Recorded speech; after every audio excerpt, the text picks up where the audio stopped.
The savage monkeys are rage-filled and claustrophobic, climbing over one another to go nowhere. Confused by logic, they dismiss it, choosing instead to bend their knees to the convenient fantasy of custom-built gods.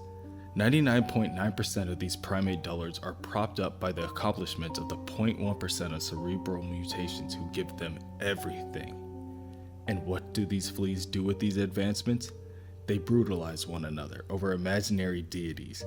They slaughter their neighbors for resources, for conveniences. They are hopeless, vicious, filthy, selfish, fearful. A single infection for which there is only one cure: the rage of Ultron. Captain America holds up his shield in between him and Ultron in order to protect a number of citizens. He glares up at Ultron and demands that he let them go. Killing the people accomplishes nothing.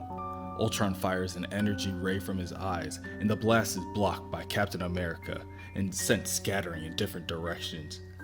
Ultron counters that life is nothing, nothing more than an arrogant plague to be purged in nuclear fire.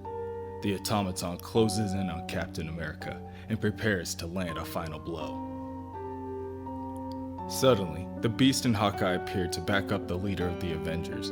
Beast explains to Ultron that yes, the Captain may be no match alone, but that is why the Avengers dig on assembling. Beast leaps from Hawkeye's hoverbike. He's able to convert the extra height into more speed and power and lands a decisive blow on Ultron, momentarily silencing the robot. Beast continues by telling Ultron that there are big ships and small ships, but the best ship of all is friendship. Ultron, sick of the Beast's jokes, fires a blast of energy to distance his foe. The Beast continues to list off the benefits of humanity and states that there are also hugs. Beast continues to leap around the city street, baiting Ultron for an attack, and states that a hug is like a boomerang. You get it back right away. Just as the Beast finishes, there is a small opening between attacks, and Captain America takes advantage of the opportunity and throws his shield. The shield flies swiftly, and when it collides, it decapitates Ultron, giving chance for Hawkeye to land one of his strongest attacks, the 30 megaton depth arrow.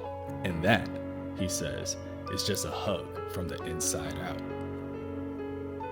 An explosion erupts from inside Ultron, and heat and debris are scattered throughout the area. For a moment, they believe Ultron is destroyed, but it was only a copy. Captain America instructs the remaining civilians to move east towards George Washington Bridge, and they promptly begin to retreat. Captain America then turns back to his team and tells them that they are in a bad spot. This is the most advanced version of Ultron that they have faced yet, and their morale is certainly going to be tested.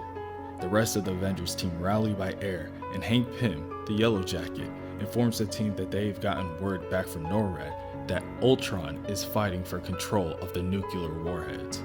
They have 3 minutes at most. Hank Pym thinks to himself briefly. No memory is as clear to him as the day that his son was born. It was hot for December. Rained in sheets. He hadn't slept in weeks. Preparing. Worrying about his arrival. Not an hour goes by since then that he doesn't relive that day. The most significant day of his entire life. The first time he tried to kill his son.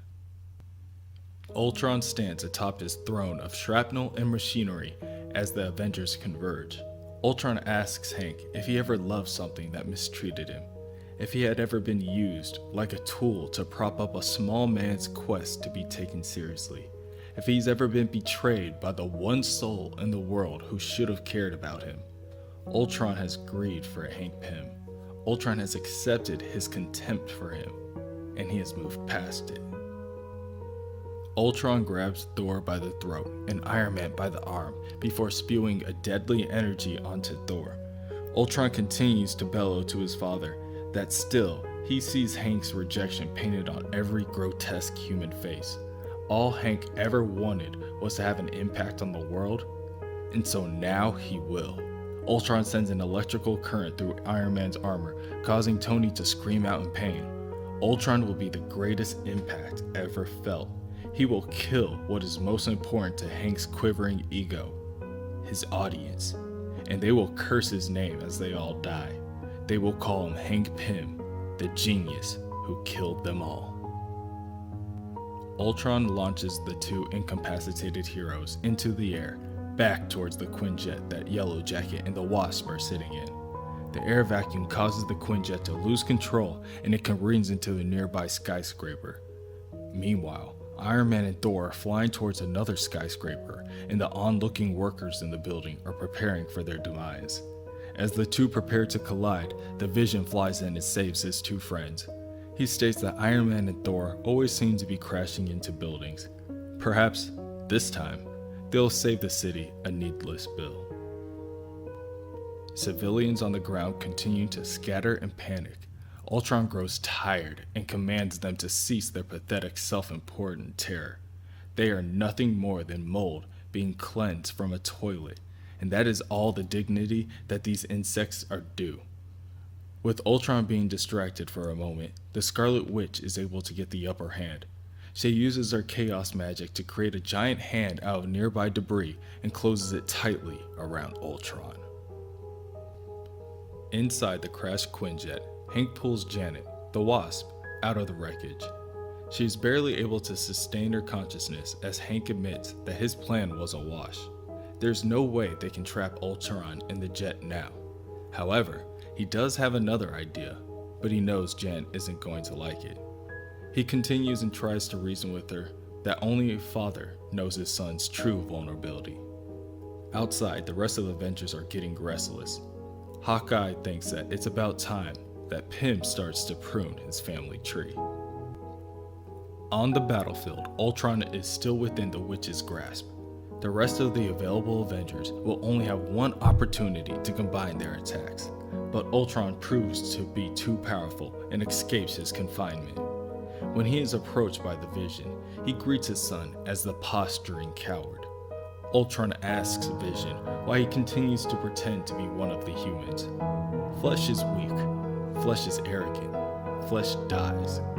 But the Vision continues to pretend, continues to look for his reflection in dark places that it can't possibly mirror his truth. Ultron is interrupted as the Wasp flies in frantically, telling the others to come help as soon as possible. She explains that the Quinjet is about to explode and Hank is stuck in there, unable to move. He is losing blood and someone needs to help. Ultron looks up to the location of the crash and calls out for Hank. The humans will have to sit there and watch as he is the one to aid his father. Ultron launches up so quickly that the shockwave knocks back all of the surrounding heroes. Ultron arrives and approaches his father within the broken wreckage. He tells Hank that a parent's love is unconditional. That is the greatest lie. A child is merely an extension of a parent's ego. All love comes with stipulations. Ultron would not conform to his, so Hank killed him. But Hank knew he would, which is why he built Ultron strong. And now Ultron is here to give Hank what he wanted all along, to watch his genius destroy them all. Hank understands, and he agrees. He failed Ultron, gave up on him, hated him. Then he punished Ultron for being exactly what Hank made him to be, his reflection. And that wasn't Ultron's fault, it was Hank's. He apologizes to his son and tells Ultron that he deserved better, but Hank will always love him. This enrages Ultron and he denies it, but Hank doubles down and tells Ultron that he accepts him for who he really is. Just as Ultron lowers his guard, Hank tells Hawkeye to attack. Hawkeye fires an arrow that explodes on contact and releases a quick drying putty that sticks and freezes Ultron against the side of the Quinjet. Ultron yells out at Hank that he lied to him again, that he betrayed him. As the Quinjet's rockets ignite and begin to launch upward into the ozone layer, Hank solemnly looks back at his son and tells him that he didn't lie, and that he's sorry.